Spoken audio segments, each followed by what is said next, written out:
what happened to me. I have some problems happened to me yesterday. I can describe about my problem, no problem.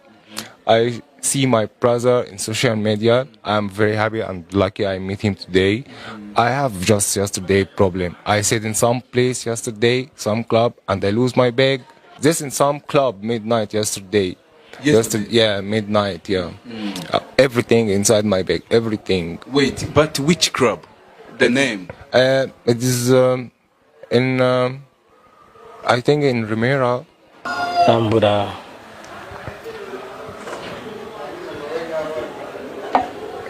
Turebe ibyo ari byo.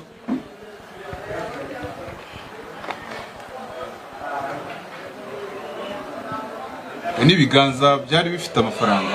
Ibi ni byayaciye. Ibi ni byayaruhiye. Kameramani nadufasha ariko agaragaza birakora amafaranga. Ni ibi byayakoreye. Yabyo. Ari nayo babona babeshye abantu ariko bakayabona. Yego, ibikorwa bagakora ariko bakayabona. Karaba. Do it like this. Finish? Yes. Achia pale. Finish. Hanyuma by the way, kamaguruka nanjye ibintu ndabona ubanza bigeze aho bikomeye. Umuzungu aravuguse. Bataza kugira ngo hari ivangura ririmo hano ariko muzungu ni ijambo risanzwe.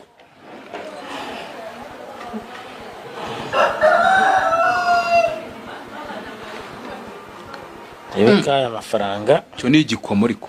Oya. Tani biracyari umwana nduzagera njera mu bintu bitoye. Wowe umwana ngawe.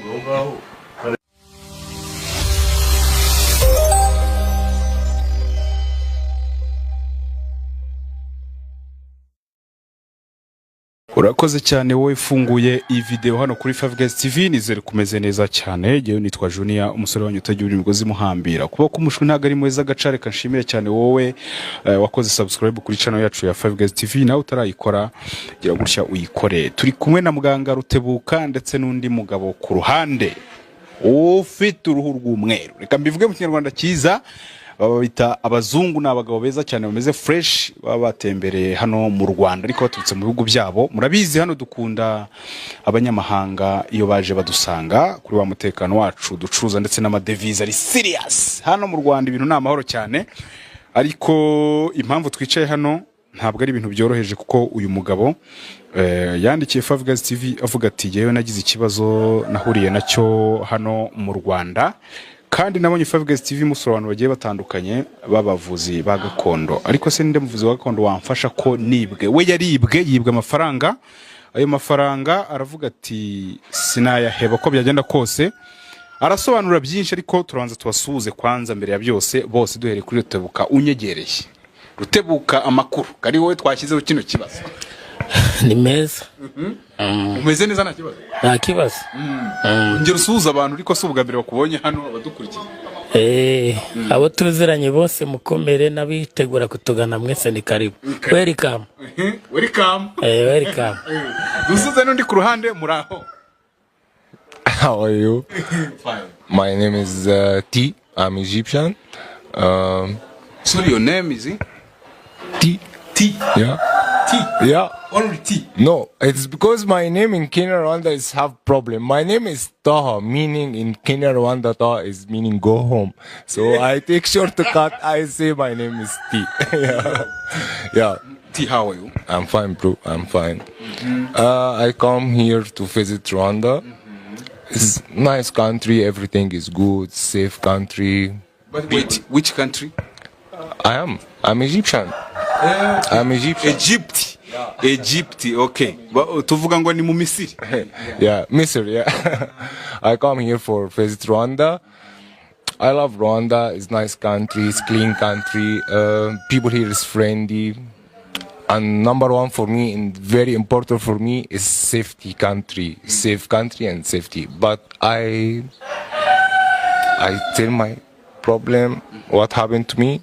I have some problems happened to me yesterday. I can describe about my problem, no problem. I see my brother in social media. I'm very happy and lucky I met him today. I have just yesterday problem. I sat in some place yesterday, some club, and I lose my bag. I lose everything in my bag, my money, my 50k American dollar, my phone, my everything. So I hope, because I watch my friend in social media, I hope he can help me for I get my money back or my bag back. Mpereye kuri wowe muganga, umugabo ati nibwo ariko mbona uyu muntu w'umugabo banza hari ikintu yamfasha. Uyu mugabo ngo niba abantu mwari murimo mudukurikira mwabyumvishe, komoka mu Misiri, yaje nahanga hari gutembera, agira gutya ahura n'umuntu. No, it was girl. They steal my bag. I think it's boy. Yeah. We have to check CCTV camera better. Just in some club midnight yesterday. Yeah, midnight. Yeah. Everything inside my bag. Everything. Wait, but which club? The name? It is in. I think in Ramira. I think call him Mulito, Mulata, something like that. Mulata, something like that. It is nice place. It's a nice place and safety place. But I don't know how this boy he snatched my pig. I don't know. I think they have even nice gas. I hope my brother, he can center everything for me. I hope. Okay. Yeah. So nibyo ndimo mbwira abantu nti aragira ati jewe naribwe nibirwa mu bice by'Iremera, umuntu agira atya atwara ibyanjye ngo umukobwa. Abakobwa ndabasuje mu kivandimwe muri abantu b'abasirimu cyane ariko kwiba ntago ari VIP. Ati rero muganga, umugabo yagiye muri club ari gutembereramo, aribwa, abantu babyumvishe, bamwiba ngo bag ye irimo gahunda ze zose, ngo harimo 50,000. All my money is 50k American. 50,000 American. Everything inside my bag. 50 American, yeah. I put inside the bag with the phone, with everything, yeah. Wait. Ibihumbi 50 by'idolari ubwo mu Nyarwanda ni nka miliyoni 50 zirenga. Ubwo wo bita Rutebuka. Wabyumvise? Ati nibwe ibihumbi 50 by'idolari mu kabari. Nabyumvise. Nyanyuma. Ati nabonye uyu mugabo kuri social media agira gutya afasha abantu, niyo mpamvu ngo yaraje kukureba. Ibyo yabonye n'ukuri ariko kandi nawe yageze kuri Rutebuka. Wumvise amafaranga, wumvise umubare? Nayumvise. Ibihumbi 50 by'idolari. Sinahita muwemerera ko ibyo avuga ari ukuri, kuko nge nemera ibyo nasuzumye kandi namaze kubona. Ubu kuba twicaranye na mahirwe. Yibaye yarari hanze akiriye muri Djibouti, yakagombye kumva ifoto ye, ariko uyu mwanya turicaranye. Muri kumwe? Reka mbwira abantu utararenga, iyi diro nijye uyikoze, nijye ufashije umuvandimwe niwe wanyandikira arambwira ngo ngewe ko mfite ikibazo. Ubwo muhuza n'umugabo nzi ko akomeye mu kijyanye n'ubuvuzi gakondo hano mu Rwanda, yitwa Rutebuka. Ariko ndavuga ni nanjye nk'umuntu ushaka views no kwereka abantu ibijya mbere, ndabikora ku mugaragaro. Ubwo rero muzunga ati ndabyemeye nta kibazo, ariko ibyanjye bicemo. Komeza. Yego, uyu munsi turicaranye kuri isa. We simusumzumira ku foto ngo menye ko ibyo ambwira ari ukuri. Aha iyo umuntu asanze ku gikari cyanjye, ku gikari urahumva? Gikari abantu babizi neza ni inyuma y'inzu, ubwo niko twabyitara. Ku gikari ni ahantu, ni icyumba kibanga, ni ahantu nyine mu gikari habera ibintu abantu bose batabona. Ego, ariko bigaragara ku mugaragara. Nagiraga ngo manze numve ikibazo neza mbwira. Isi cyambwira n'ukuri, mbone muhe karibu, kuko kirakomeye, ariko ndashaka kumenya niba ibyo ambwira ari ukuri. So bro, wait, your name? My name Taha. Yeah. Toho. Yeah, Taha. Antonya bana muri Djibouti mumfashe mu Misiri. Taha. Yeah, right, correct. Spell it. Taha. Taha. Okay. Taha. Taha. Okay. Yeah, bro, I'm sure. I am sure.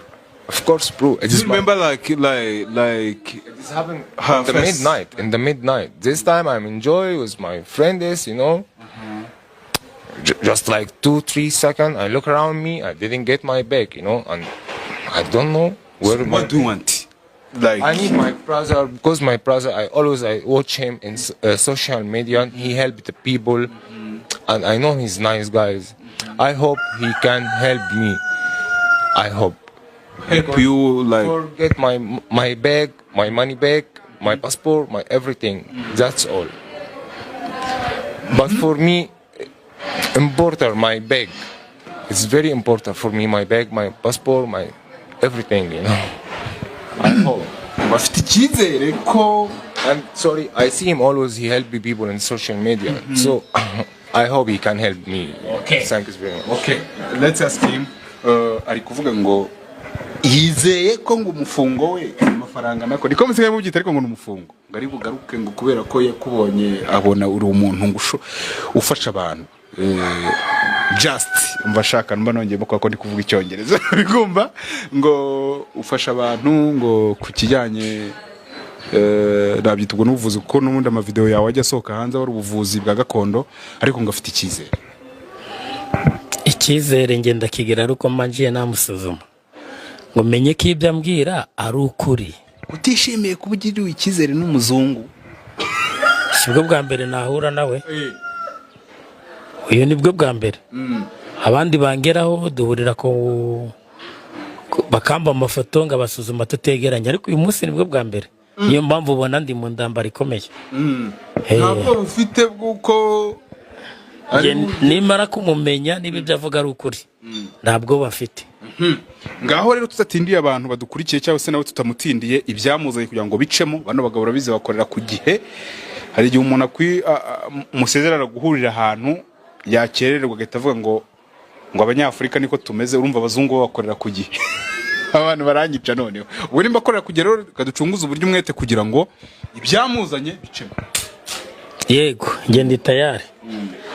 Ubwo niko tugiye kubigenza kugira ngo tumenye ibibazo bye. Genda ahita mbimenya. Ngiye kumusuzuma kandi gusuzuma kwanjye kumara isaha imwe kuko twicaranye hano twicaranye ni isaha imwe. Ndahita menya niba ibyo ambwira ari ukuri, icyo cyo ndi bumukorere ku buryo n'undi wese azahita abona ko ibyo mvuga ari ukuri. Uyu mugabo namwakiriye kandi namaze kumuha karibu muri uru rugo, ariko ikibazo cye ntikirakemuka. Ariko yo nahaye umuntu karibu anayimuhaye ukabandi bombirukanira hariya ku muryango. Ubwo rero reka manze musuzume menye niba ibintu ambwira ari ukuri, ndahita mbimenya. Ariko ni ukuri nese umuntu niba avuga ati yewe ubu ngubu nta kintu nsigaranye. Ngende Rutebuka, ibikorwa biruta amagambo. N'ubundi okay tambura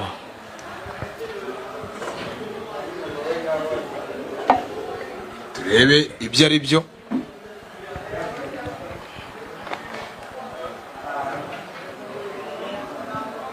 N'ibiganza byari bifite amafaranga. Ibi ni ibyayaciye, ibi ni ibyayaruhiye. Kameramani nadufasha ariko tugaragaza birakora amafaranga. Ni ibi byayakoreye yabyo. Ari nayo babona babeshye abantu ariko bakayabona. Yego ibikorwa bagakora ariko bakayabona. Karaba good like this. Finish? Yes. Achia pale. Finish. Hanyuma by the way kamaguruka nanjye ibintu ndabona ubanza bigeze aho bikomeye. Umuzungu aravuguse bataza kugira ngo hari ivangura arimo hano, ariko muzungu ni ijambo risanzwe.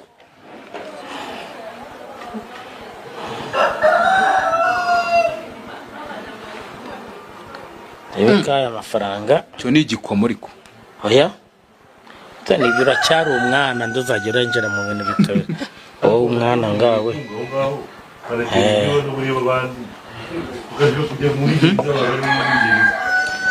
nze ndebe kaya amafaranga koko nayawe ibyo uvuga uravuga nibyo. It was your money? Yeah, it's my own money. My 50k, yeah, 50,000. Are you sure? Yeah, I'm sure. I'm sure this is my money. Yajyanye ayo mafaranga. Ntago ari kutubeshya.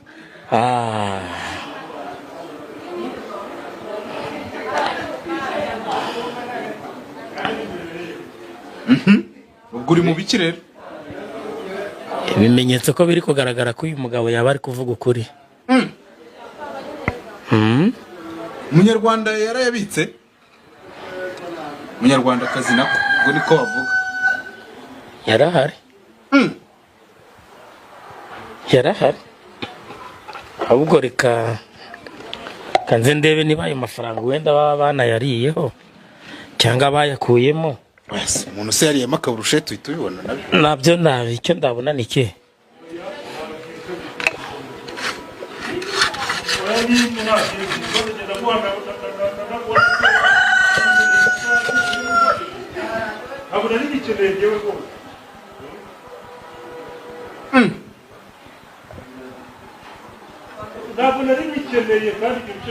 Yarahari amafaranga hehe se yarahari uwo avuga nibyo yarayajyanye amafaranga amaze kubona ko yahari nta nubwo yayakozeho yarahari ariko urumva waravuga ngo amafaranga yanjye ko nyashaka yarahari birasaba ko twumvikana akagira ibyo musaba akabinyemerera narangiza amafaranga ndahita mbikora ahita yaza. Good news. He can bring back your money. Thank you, Mr. Marakuze. Yes, Marakuze, Mr. Thank you very much. Yeah, I'm happy to bring back your bag. Thank you very much. When he can bring my bag, when? Ubwo ngikiba ngo amafaranga aragaruka ryari rero. Ntubwiye kumanza twavugana. Icyari bunyemerere kumbemba kuko imiti ndayigura. Kandi ibi byose ubona ngoresha ni imiti. Reka dusubiremo ibihumbi 50 by'idolari miliyoni 50 y'amanyarwanda zirenga nayabonye yose yariho ndana yarakoraho inde nyiru kuyatwara nabonye naho yari maze kuyabona yari no munuza mu baga y'umutuku y'umukara nimwo yari namaze kuyabona yarahari amafaranga ye aragaruka umuvana arahari yose yarahari ntabwo uwayajyanye arayakoraho. Hanyuma ubwo hari ibyo ugomba kumuca bimuce tubyumva ubundi ungarura amafaranga kuko dukunda ibintu binyuze mu mucyo. Nanjye nibyo ngunda ngunda ibikorwa kuruta amagambo. Ngiye Rutebuka kuba yanganye nk'umuvandimwe nubwo atari umuvandimwe wacu ariko wowe wamutuga wowe wamunyeretse uri umuvandimwe. Yego uri umunyarwanda. Natanga iki kugira ngo amafaranga ye ayabone? Agomba gutangamo ibihumbi 10 by'idolari muri 50 agasigara na 40 $50. Yego. Bro. Yes. He said that you will give him 10k US dollars. No problem. No problem. Sure. Yeah. He need 10k for him. Yeah. No problem. No problem. And then we'll go with 40k. No problem. Oh, no. No problem. I help my brother. Yeah. No problem. Yeah. No problem. Yeah, because he's gentleman and he helped me. No problem. Yeah. Hanyuma abantu twari kumwe muri part ya mbere. Turabara cya part 2 y'ibintu byacemo ariko ubundi ubwo birafata igihe kingana iki? Kubera ko yanyegere yakaba yaje. Ni saa imwe ndabambirangije. Robirangije. Neza ndaba namona mumuzaniye nuwo yajyanye ko narangije kumubona ubu ndamufite. Kwanza n'ubundi yemere no kuyakoraho. Ko nahise nyashyiraho uburinzi mu kiganza cyayaciye. Nashyizeho uburinzi ubu ntashobora kugenda ngaguremo kabye bishoboke. ariko uzambazirize umuntu ariko uranze uracyari umwana uzakura ryari by'ubwana ugigarura buri gihe uracyari muto abantu twari kumwe part 2